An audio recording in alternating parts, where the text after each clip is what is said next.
Yeah, because this cord then will be all over the place and I'll have to move things. Oh, it's way too much effort. Oh, that was just not worth it.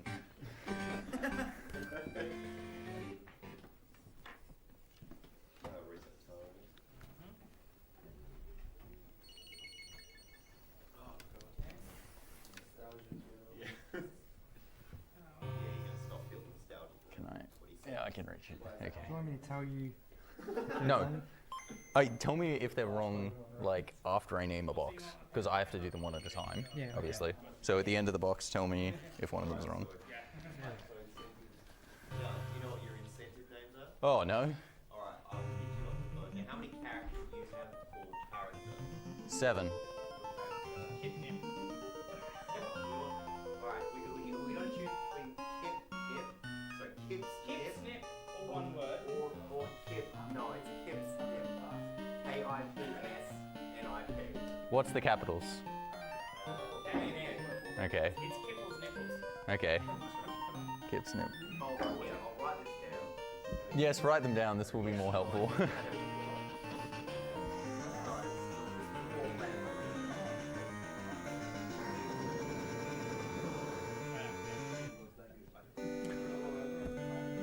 I really should figure out how this run actually works so I could talk about how it works. Oh, you figure it out. I'll figure it out as I go.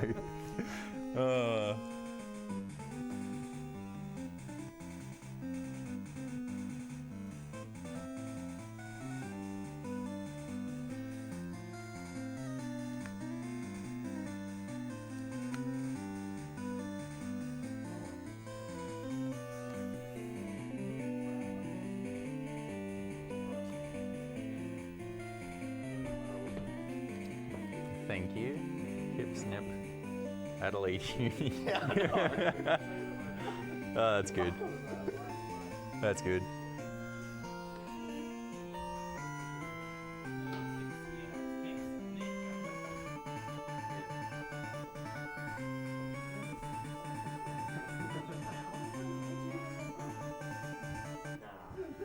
The run's not starting. The run's not starting. I'm just trying to figure out how to type in Kip Snip.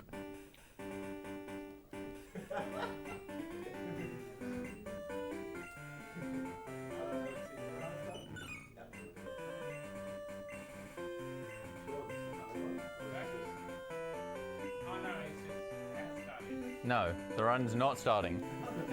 Not starting.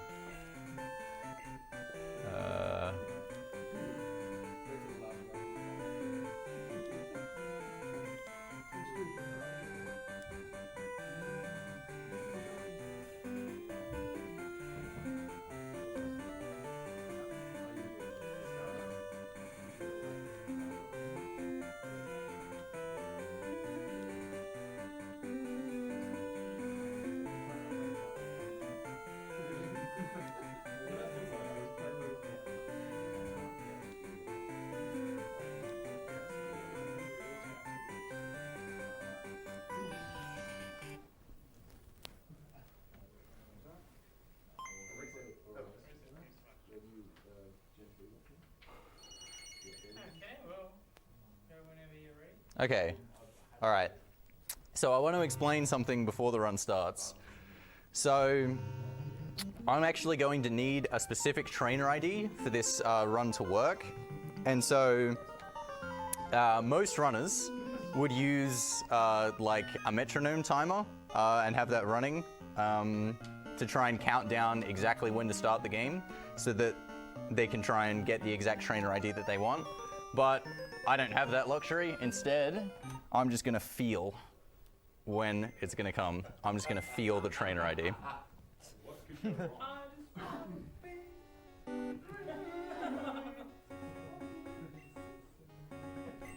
All right.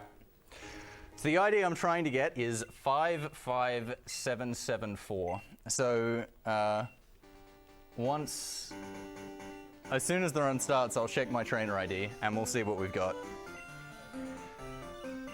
So I probably shouldn't actually talk about what's going to happen in the run until I actually get the ID. but hopefully I can get it fairly simply, and it won't be too much trouble. All right. Name as donated. Oh yeah, you can do that whenever you want. Hip snip. All right.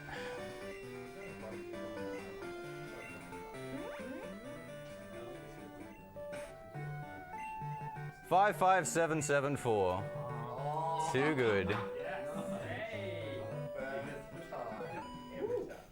you got it. Yep, too easy. Okay, so Pokemon Gold. If you know anything about Pokemon runs, you'll know that one of the killer points of the run is getting a starter that has very good stats.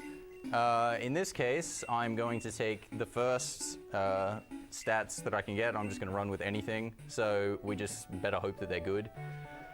Basically, in pretty much every generation except 2 nowadays, it doesn't make that much difference because you can, in Generation 3, you can predict how the stats are going to be. In Generation 4 and 5, you can manipulate, and in Generation 1 and 6, you don't use the starter, for very long anyway.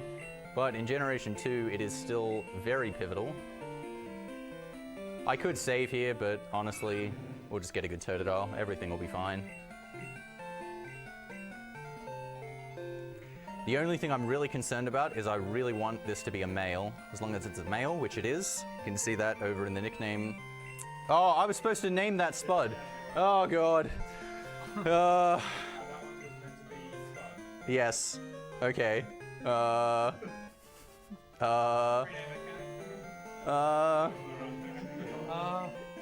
I'm not gonna reset, too bad. I'll name something else Spud. I've got to catch another Pokemon, so it's all fine. It's all good.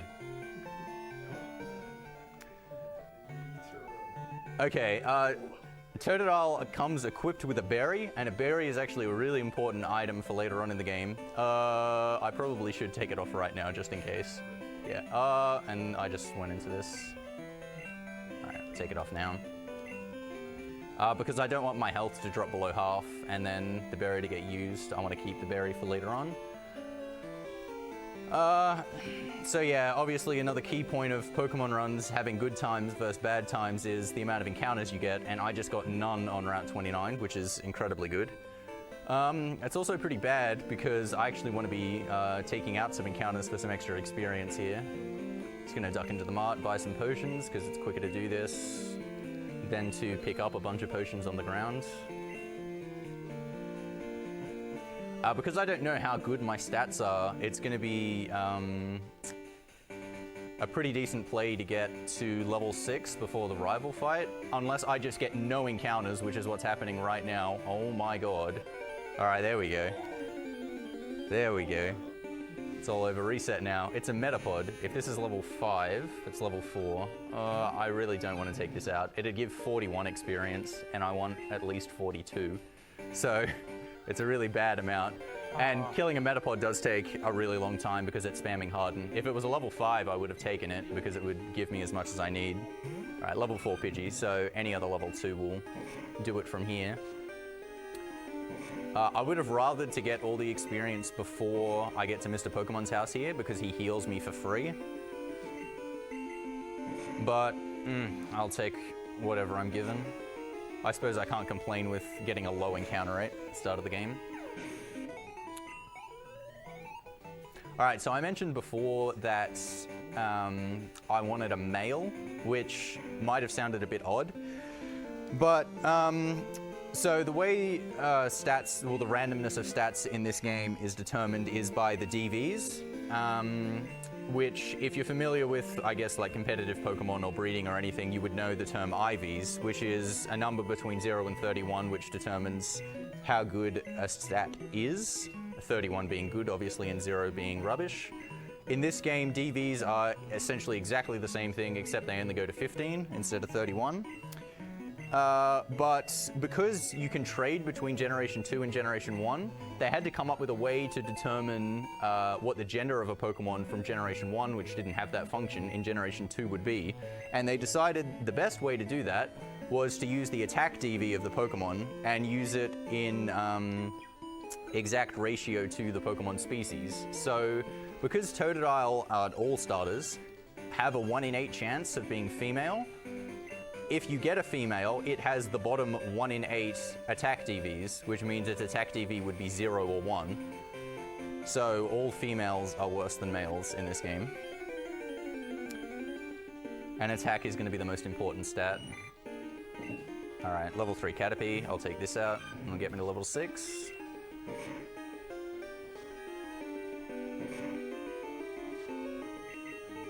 Caterpie is a nice poke to get here because it isn't normal type, so its tackle only does 2 damage instead of 3. Check my stats here at level 6. Let's see what we've got. That is good attack, good speed, pretty alright special, good enough for this run, and absolutely terrible defense, which makes me very, very happy that I took that extra level, because if I went with poor defense without getting that extra experience. Yeah, TV's Yeah. Okay. Just picking up and feeding back through the lapels. I would be in big trouble later on in the run if I had not taken that experience. Dead. But anyway, okay, rival fight.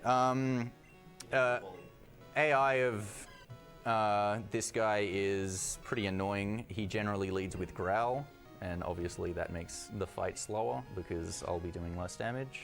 But I got Tackle, that's really nice. This run's actually gone really nicely so far. And I'll be able to 4-hit here.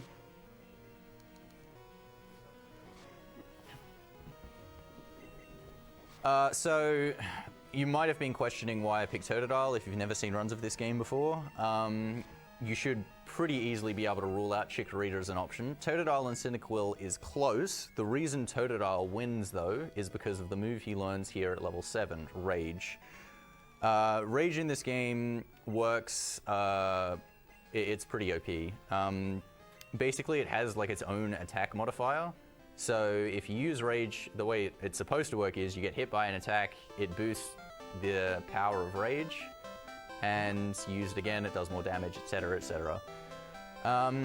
So Rage, it starts off at 20 power, so you would expect if it worked the same as other attack modifiers, that, so the way like general attack modifiers work is, if you get +1, you do 150%, +2, 200, +3, 250, etc, etc. But once you get hit once after a Rage, you start doing like more than double damage. Okay, I gotta remember this one. Adelaide Uni. Where is N? Well done. Quality, alright. I'm surprised I remembered 2 out of 3. That's very impressive. Okay, I've got to remember to nickname the Pokemon that I catch though. Yeah, so early on in the game, when your only other option is like Scratch, etc., Rage, it's effectively doing like 20 and then 40 and then like 70 power, etc., and then 100. So for a lot of pokes, it is your only option to get through at a lower level. If I chose Cyndaquil, I would have to take a few extra levels before going to the first gym. Okay, so I need a Pokemon that can learn Cut. That's the only Pokemon that I've got to catch, something that can learn Cut, and there's really 2 options for this. The first one is a Sentret that can show up on this route here, Route 29, and the other one is a Bellsprout. That is a Pidgey, that is not a Sentret. I would rather catch a Sentret because a Bellsprout is a bit more dangerous because they all have Vine Whip, and Vine Whip does do a decent amount of damage to me. That is a Sentret. Alright, so I'll hit this once and then start chucking balls.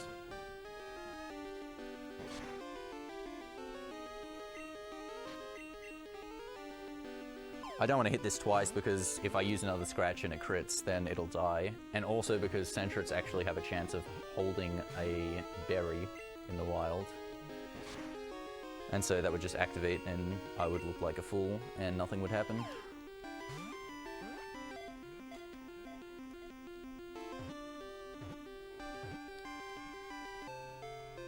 Alright, got it. Not too bad.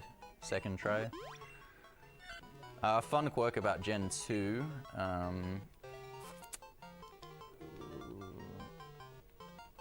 When you have a Pokemon like Sentret, for example, which has the highest catch rate of 255, it actually makes no difference whether you throw a Pokeball or a Great Ball or an Ultra Ball at it. They all have the same amount, the same chance of catching it, because Gen 2 is made very, very well. Okay, so there's pretty much nothing else I have to do out of the ordinary up to this point. Now I'm just gonna blitz through a few fights with Rage and hope I don't get too many encounters on the way there. It'll still help if I encounter a Bellsprout, because later on in the run I'm going to need to hear either Bellsprout or Machop's Cry. So encountering a Bellsprout and just being able to flag it in the Pokedex will help, because then I won't have to fight a trainer with a Machop, or potentially a trainer with a Bellsprout, depending on what I decide to do. I haven't really fleshed out what I'm going to do. Just do it all on the fly.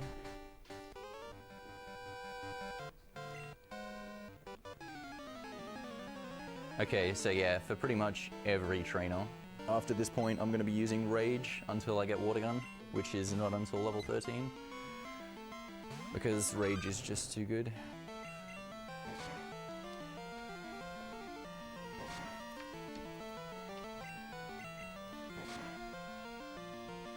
So like right now I'm at Rage 1. Scratch, which is 40 power, would not to-hit this Rattata, but Rage, at Rage +1, will to-hit this Rattata right here. Oh, maybe it won't. That was a really bad damage roll, and he didn't use Tackle, but it still did. Alright, never mind then. Get to level 8. Those stats are fine. Good thing I got to level 8 though. So the other thing in Gen 2 especially is the spinners, so trainers that spin around in random patterns. This is the first one coming up here. Our good friend Don.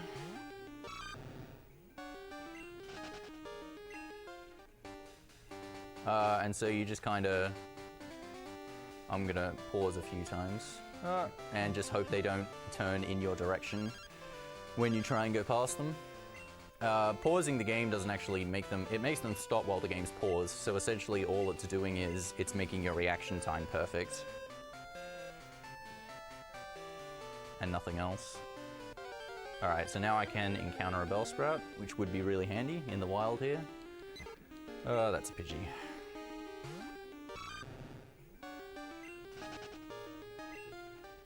Okay, I have 19 health. If this Spearow... The Spearow generally does 6 damage, and if I get some good damage rolls, I'll kill it in 3 hits. So it'll do 18, and I'll live with 1. So I'm not going to heal. Everything will be fine. So just picking up that Bitterberry there, because I'm going to be fighting a lot of Zubats, and they all have Supersonic, so that'll clear the confusion once.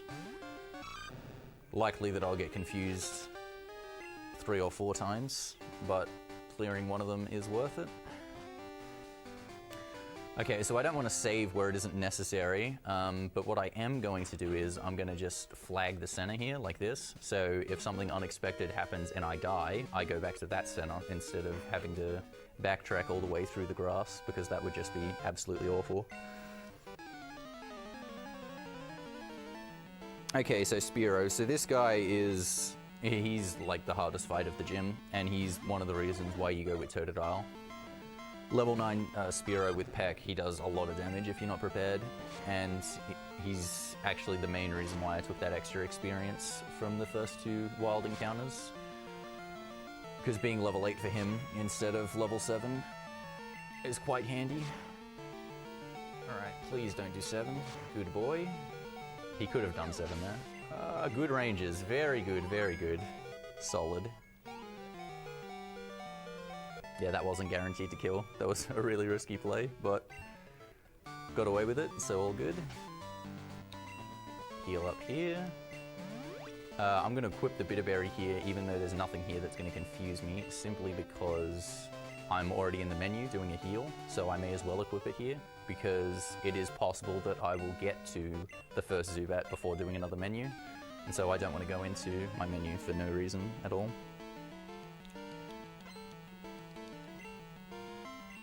All right, this fight will be pretty standard. If I had bad speed, both these Pidgeys have 13 speed. If I had bad speed, I would have exactly the same. I would have 13, and it would be really bad because, say, when you have the same speed, it's just a coin flip on who goes first. And so, because I'm using Rage, that can be compounded and be really bad. Say I lose the first flip, so he uses Tackle, then I use Rage. Then I win the next flip, use Rage, and then he uses Tackle. And so my first two Rages just do no damage because it hasn't been built up at all. So really happy with how good this Totodile is.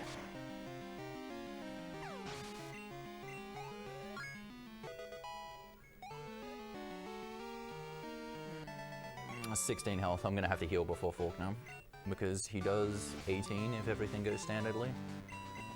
But at least by going low enough that I have to heal, there's absolutely no chance I can die to Faulkner now. Because despite Faulkner having Mud Slap, he always uses Tackle from Pidgey and Gust from Pidgeotto against me.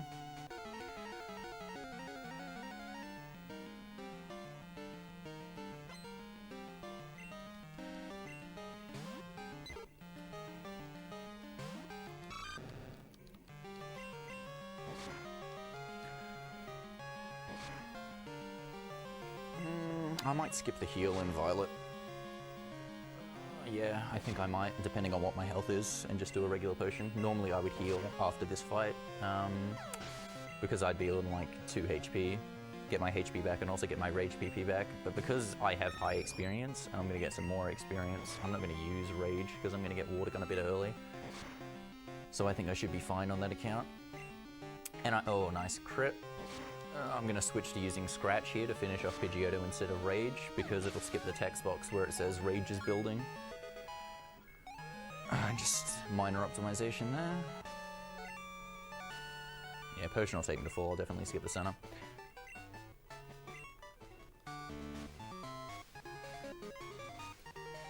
Okay, so what I'm going to do is here, I'm going to pick up the egg. I'm still going to go into the center because I have to pick up the egg. And then I'm going to do something that, if you haven't seen this run, is going to look really, really, really weird. I'm going to start naming my boxes. And I'm going to name my boxes to what is going to look like absolute gibberish, but it's going to have to be incredibly precise, actually, and is very specific.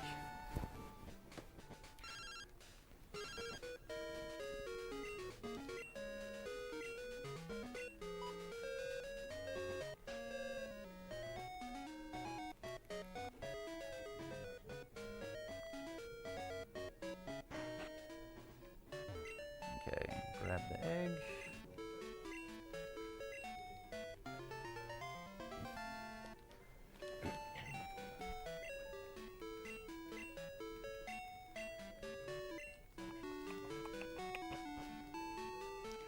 All right, let's see how I go here.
Okay.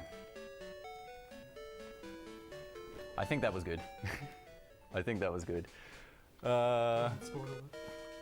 Yes, I have my good friend JRP here as a spotter, who has what the correct box names are, and he's just given me the nod, so it should all be good. If one of them is wrong, then this is not going to be a fun time, and the game is just going to crash endlessly. Alright, so I'm looking for a Bellsprout. I want a Bellsprout to show up. Give me a Bellsprout. That is a Rattata.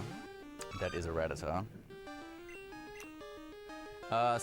Wow, this Rattata has good speed.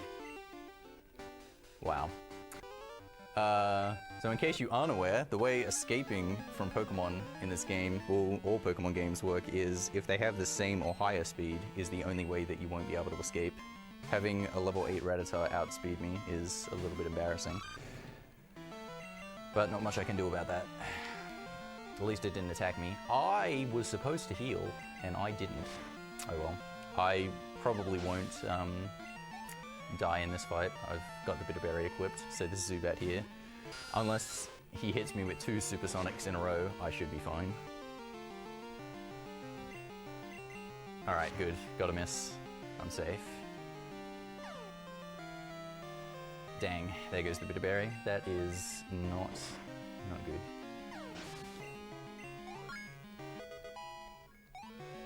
Alright, so I learn Water Gun at level 13, and I'm currently level 12. Going into Union Cave there would be a Spinner, which you saw there random to pass, and he has an Onix, and Onix has Gargantuan defense, in case you weren't aware. So killing him with that Water Gun would be awful. And if I manage to get past him, the next trainer has 3 Geodudes, which I can kill the 3 Geodudes with Rage reasonably quickly, but obviously doing so with Water Gun would be faster. So what I'm going to do is, I'm going to fight an extra trainer simply for experience. I'm going to fight this guy with Goldeen right here, and he's going to take me to level 13, so I can learn Water Gun. That experience is also going to help later on for all the other fights, because obviously I'm going to be slightly higher leveled. This Goldeen also has Supersonic, so not great that my Bitterberry's already gone. Oh, fun. We're going to have a lot of fun right now. Alright, got through. Better to use Leer and then scratch this guy, because he has only 1 out of 3 attacking moves, having Supersonic and Tail Whip. The way confusion damage in this game works, by the way, is it's your attack attacking your defense. So if I hit myself right now, I am going to do so much damage, and it is not going to be great. Okay.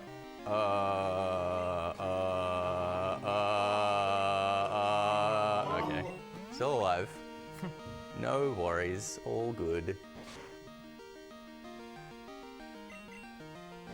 Okay. If I hit myself now, I'm dead, though. Alright, good. Nothing to be worried about here. Nothing to be worried about at all. By the way, in case you're wondering, that Goldeen had 19 speed, and I had 18. So not great. It is possible to both tie and outspeed that Goldeen with better speed, but my speed was only good, not great. Okay, so I didn't encounter a Bellsprout, so instead I'm going to have to fight that guy with the Machop, which I haven't actually tested this strat works, and someone told me it works like an hour before this run. It's quite possible he has pulled the most epic ruse of Pokemon speedrunning history, and I am about to look like a complete fool for what will be well over an hour, but hopefully that isn't the case. So this was the spinner I was talking about. This guy does spin, don't you worry about that. He's just currently stuck in the one direction I do not want him to be stuck. Spinners, the way they work is, oh geez, I forget the exact numbers, but basically they can be like looking in a direction for like a certain amount of frames until they decide they want to move away and choose a different direction. And the amount of frames is, it's something like, 2, 4, 6, 8, 10, 12, etc., up to 32, and then 255. So they effectively look like they're just getting stuck. Well, it's not 255 frames, it's way more than that. But basically they're stuck there looking for like 9 seconds, and it sucks. I'm gonna have to heal before the Machop, otherwise Machop might kill me. So I may as well do that as I pass the second spinner in this cave. So yeah, if I used Rage on this fight, it would have taken 9 turns, but using Water Gun it takes 3. So even though that Goldeen took, 6 turns, it's about the same, and it's going to be a lot safer. And if I didn't have Water Gun before that first spinner, I would have saved in front of him, because if I'd hit him, there was a high chance that Onyx would have killed me.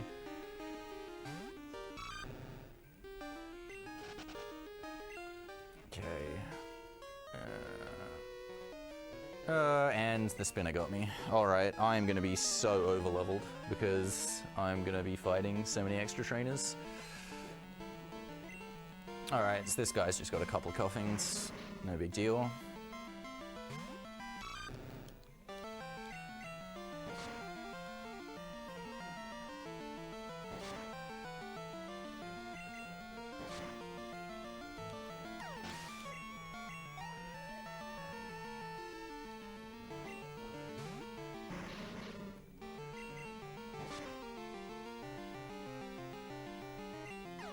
Nice crit, that saved me a turn.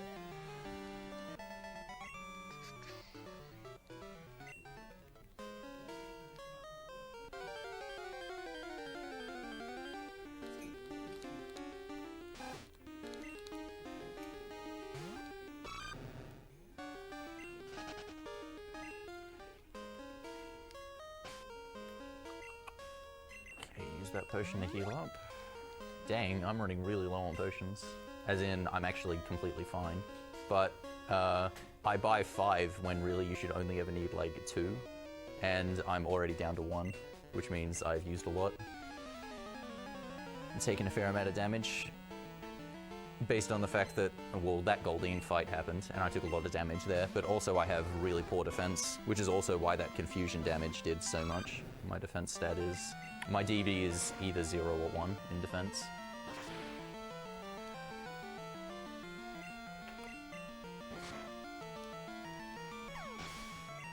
So same kind of thing that I was talking about there. I used Scratch to finish off that Vulpix instead of Water Gun, even though Water Gun would do more damage, because I knew Scratch would kill, and Scratch is not super effective, so it just saves the text box. I still led with Water Gun, however, because if it did crit turn 1, Water Gun would have killed, whereas Scratch wouldn't. So this was the guy I was talking about with the Machop. Just fight this guy, get Machop's Pokedex entry.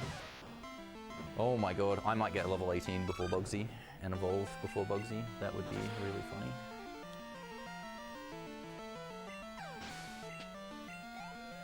I'm like more than 2 levels extra from what you can be here. This is a ridiculous amount of experience.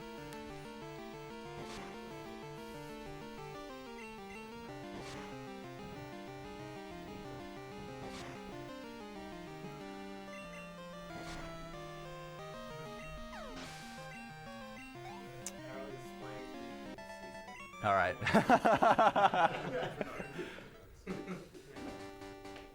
It's all part of my plan.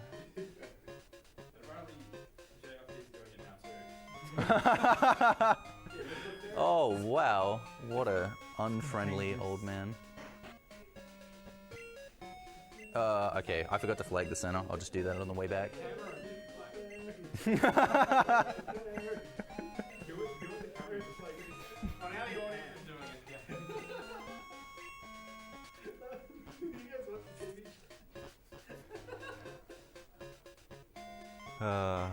Having flashbacks to Pokemon Stadium minigames.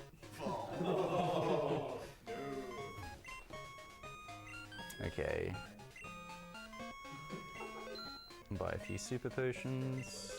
Escape rope. A few repels. Antidotes. I'm also gonna get, well, I may as well get 2 Paralyze Heals. I only ever need 1.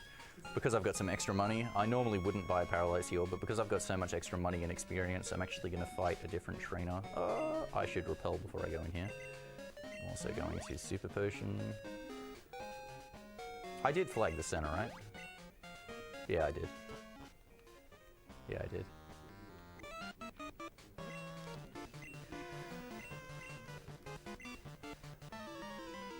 Okay, so this place, depending on how good your stats are, it can be, for a lot of the Pokemon here, advantageous to use either Scratch or Water Gun. Like if you have really high attack but really poor special, Scratch will do a lot more. But because I'm such a high level, both of them are easily going to do over half to all of these pokes. So I'm just going to use Scratch because I can just mash A and use Scratch. That was not a good Rattata. Tail whip into quick attack is the worst thing he can do.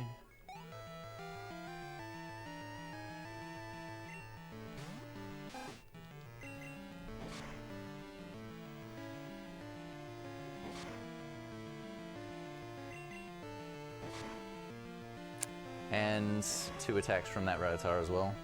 Took a bad amount of damage there, not a good fight. Another small optimization I guess I could explain is I'm walking up to these trainers and talking to them instead of going through their line of sight. That's simply because it avoids the exclamation point and the time it takes for them to run to you, so it's just slightly faster to do that. If I didn't use a rappel in Slowpoke well, however, I probably would run in front of these trainers, simply because it would minimize the amount of steps I could get an encounter in here. It's actually on average faster to not use a rappel in here, but because I had to take the menu anyway, thank God that missed. And I had the money to buy the rappel. I just thought, hey, why not? We'll use another one, it's all fine.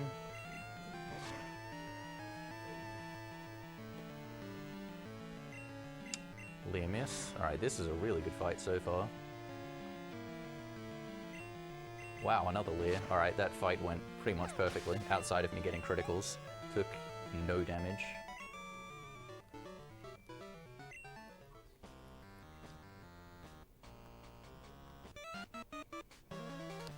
Yeah, pretty much the key point is just not getting confused by these Zubats. They're definitely the most punishing thing in Slowpoke World, and not having the Bitterberry means I'm very scared of them, obviously.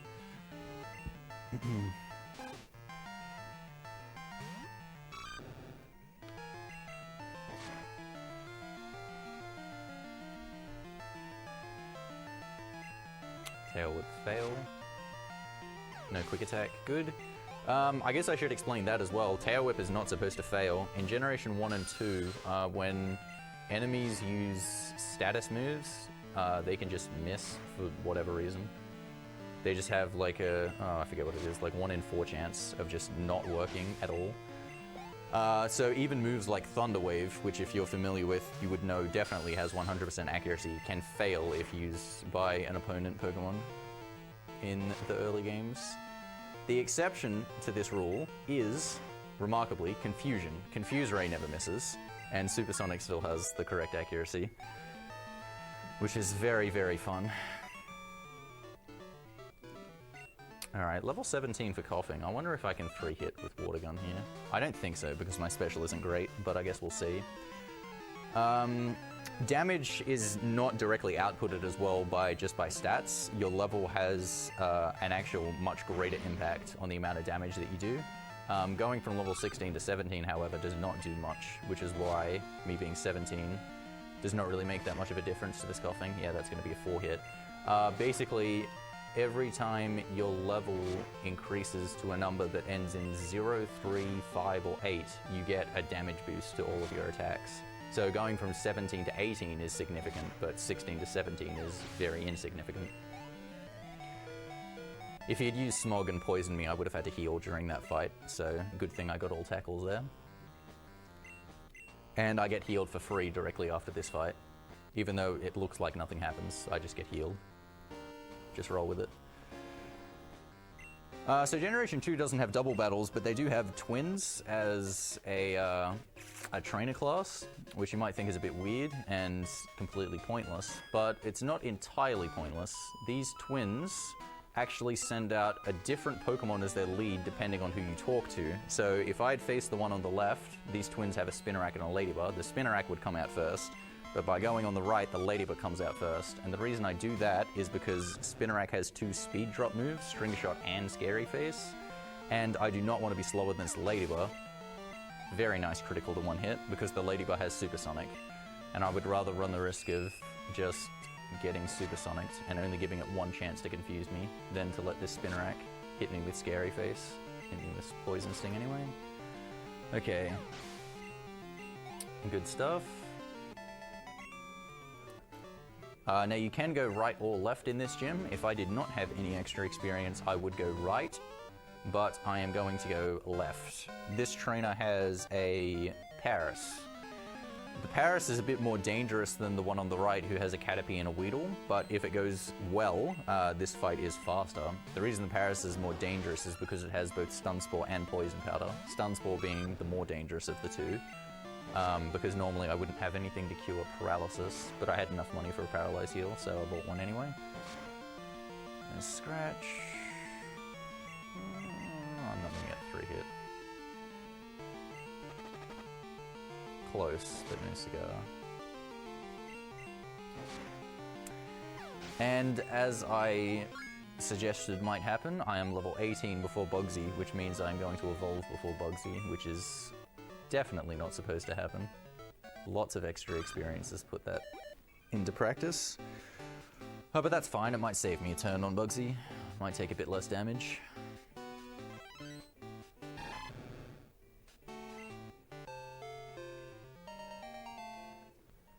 Another reason why going left is advantageous is I only have to pass this spinner here once instead of having to pass the spinner twice. I'm gonna equip the Paralyzed Cure now. That's actually for the rival fight. Use the antidote.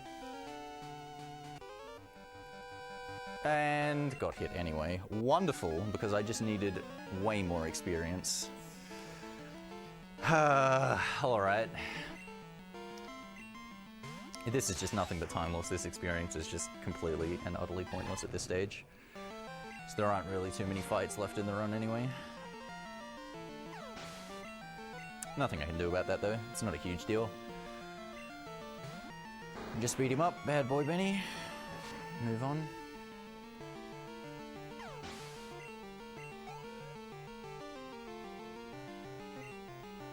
It's probably not worth using Rage on this Beedrill, but I'm going to do it anyway just because it's really cool.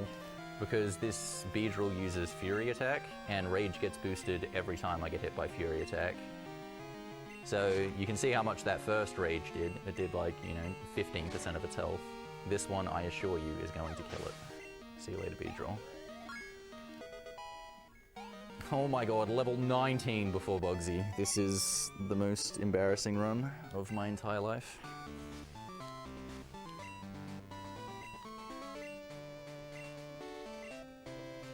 Okay, Bugsy is exactly the same as a lot of the fights you've seen before, because Scyther, Scythe is his last poke, and it has quite good stats for this point in the game. I'm going to build up Rage before Scyther comes out, and then to hit the Scyther with Rage. Unlikely this Metapod's going to lead with Tackle, usually uses Harden or String Shot, but then he generally switches to using Tackle. It's just the way the AI in this game works. Well, for most of the fights that you see. The first turn, they're highly inclined to use non-attacking moves, and then they're highly inclined to use attacking moves after that point.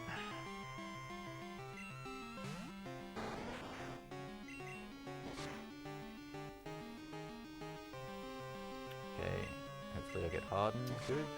Just didn't want to see Poison Sting and get poisoned, just would have been a bit of time loss. And because I'm so high leveled and evolved, I'm definitely going to 2-hit this Scyther anyway.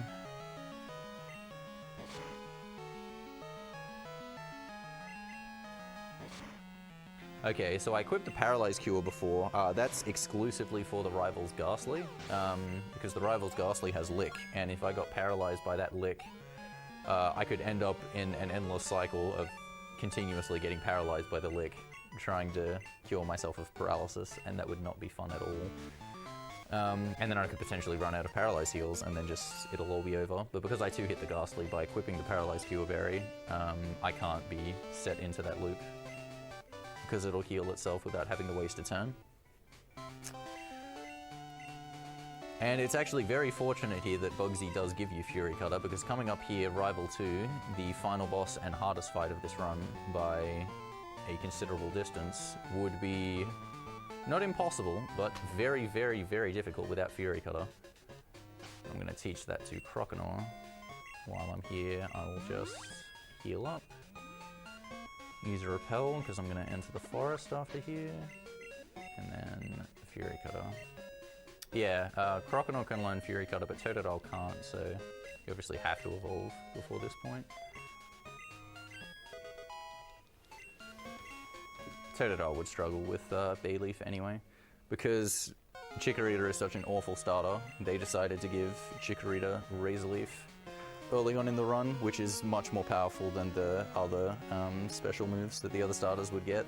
But it's so bad against everything else, it doesn't really matter. The only thing it's good against is the opposing starter Pokemon. So Bayleaf ends up being really, really powerful in this situation. But I'm level 20, so I won't die to 2 Razor Leaf, so I should be fine. There's Lick, and there's Paralysis. That's why I got the berry. Okay, and so now I'm going to use Fury Cutter on Bayleaf. Fury Cutter, it's a bit broken in this game as well. It much more than doubles the amount of damage that you would be doing. And see, Bayleaf just used Reflect, and so you're expecting Reflect to double its defense, but it doesn't actually work like that at all. Instead, I just kind of break through with the Reflect, and it's only applied to the first Fury Cutter. All the additional damage just goes on, and so it barely has any effect whatsoever. Game's weird. There's also, because I beat Bugsy, me using bug-type moves has an additional power boost as well, which some people might not know. That's exclusive to Gen 2 as well. Fun Supersonic. As well as getting an attack boost from beating Faulkner. So you get boost to both your stats and to the type moves in Generation 2. Croconaw is going to try and learn Bite. I do not want Bite. I could have taught Bite to kill, there's only one more fight left in this run that I'm going to do, and it's going to be 2 Slowpokes. I could have taught Bite to kill those 2 things, but I actually need Croconaw to have a really specific set of moves. So teaching Bite is not an option. Small thing about this little maze here, where I'm going to rescue Farfetch'd. In a vacuum, it's actually faster to do this maze by, once I talk to this Farfetch'd, going all the way around and talking to it from above. It completes the puzzle about 1.5 seconds faster. But instead, I'm going to talk to him from below and do it like this. Now, the reason I do that is because it takes less steps, and my repel is already running. Now, it doesn't actually save me a repel to do this. However, what it does do is it makes it so that the first 100 steps of the first repel I used just makes it to when I pick up Cut, so that I can use the second repel and teach Cut in the same menu. It's going to wear off 1 tile after this. And by saving that menu, it makes it, all in all, faster to do that. Alright.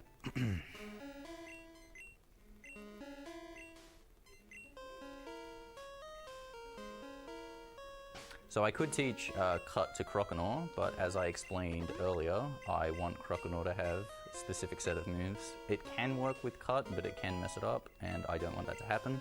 So teach it to Sentret. Faster to teach it to Sentret anyway, because Sentret has free move slots, so it doesn't have to delete a move.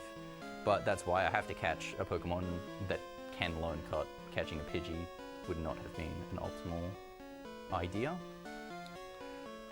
Okay, so now we're coming up to the home stretch of this run, which might seem a bit weird because I don't look like I'm about to finish the run at it anyway whatsoever, but I am. Because I'm about to get to Goldenrod City, and Goldenrod City has the absolute most busted item in the game, and that's what I'm heading straight for, and that item is the coin case.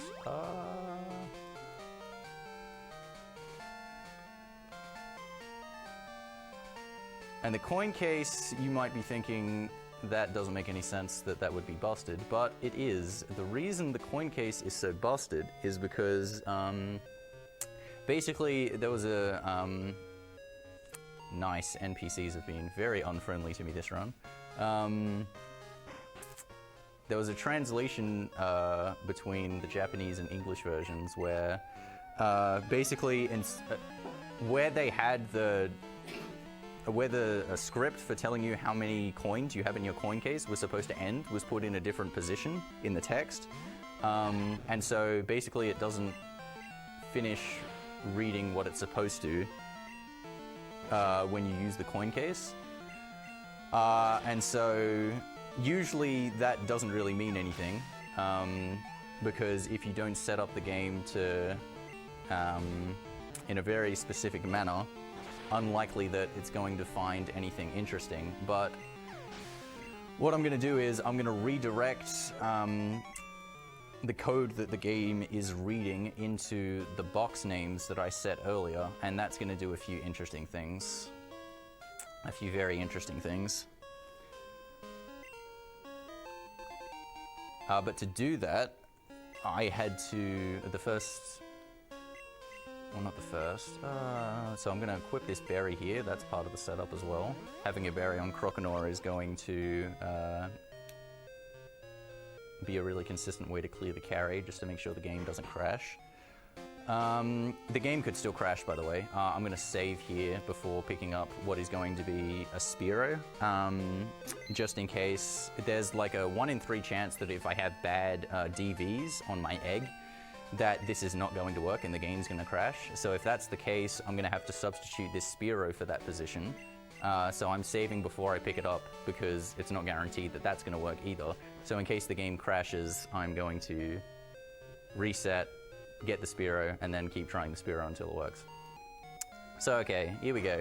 So what I'm going to do is going to go in here, move up here, flash the menu, go over here, then I'm going to switch my position, I'm going to move him here. Yep, that's fine. No, that's not what we're going to do. Then we're going to go in here and we're going to find the Machop. Then we're going to play Machop's Cry. Very, very important that I play Machop's Cry. Yep, good. And I'm going to go in here and I'm going to use the coin case. Oh, the game crashed. Wonderful. All right, unlucky. Now I'm going to have to try with the Spearo. Also, by the way, the colors are correct and very, very correct. Red, green, and blue.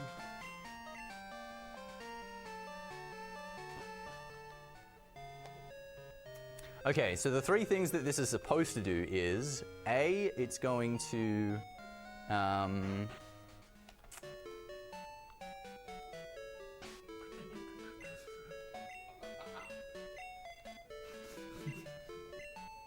so what did I want? I want him here. I don't think it matters where the egg is, but I'll move it over there anyway. Yeah, so it's going to remove all my Pokemon from my party, and it's going to warp me. It's going to make red appear at Mount Silver, because red's not normally at Mount Silver. Oh, that's another crash. Oh, this is really fun. And it really, really looks like I'm being rused right now by this Machop working, doesn't it? Oh man.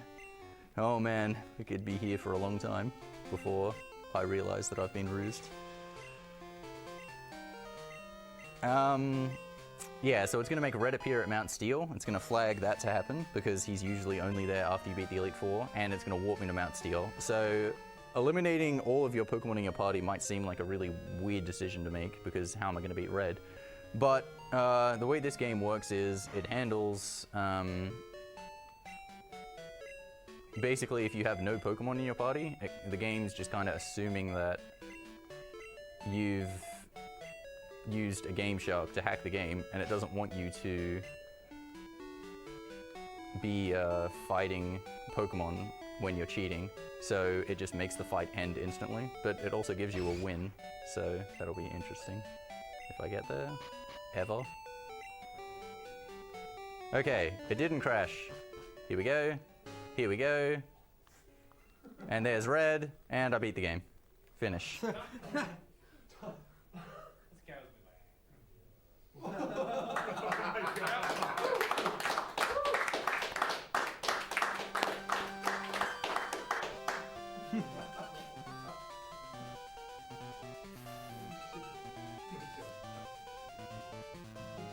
a good ending.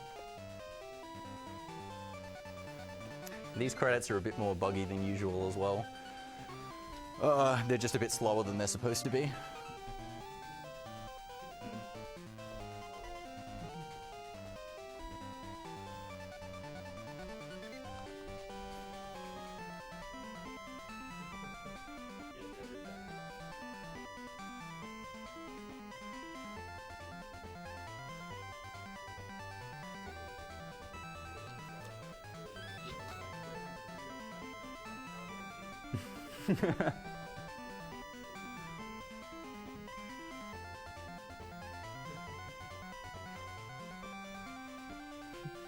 I love the chat.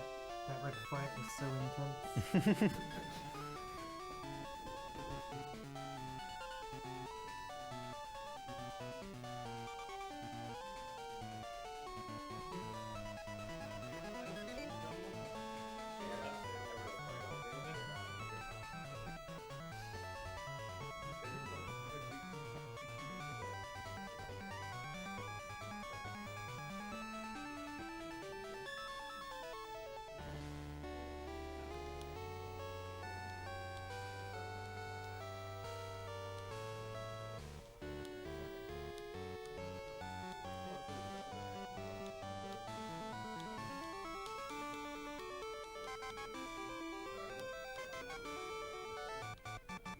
And I guess to take us out on that beautiful credits music, we have one more donation from VDA Killjoy. One more donation before the day's break. Thanks for the great runs. 2 nights in a row, Worcester. Looking forward to more over the weekend. And indeed, you'll be able to see more runs over the weekend on this Twitch channel and our second one, Oz Speedrun Marathon 2. 37 hours from now. There's from Saturday morning onwards, just Sunday evening, afternoon. Lots of games, lots of good times. You can check out all of those links below this Twitch channel if you want to follow that up. And for now, I guess we're just watching this madness.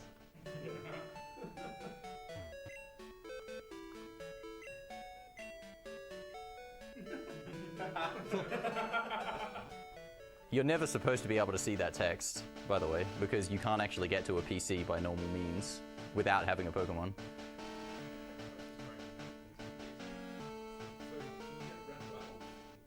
I can show you. That was a random battle. Did you win? I won. I won very convincingly. How much did your Pokemon level? They're too high. They're not getting any more levels. But yeah, I would be trapped at this point because I have no Pokemon and I have no way to get Pokemon because I can't encounter Pokemon. So I'm completely screwed. But I beat the game, so it's all good. Yeah,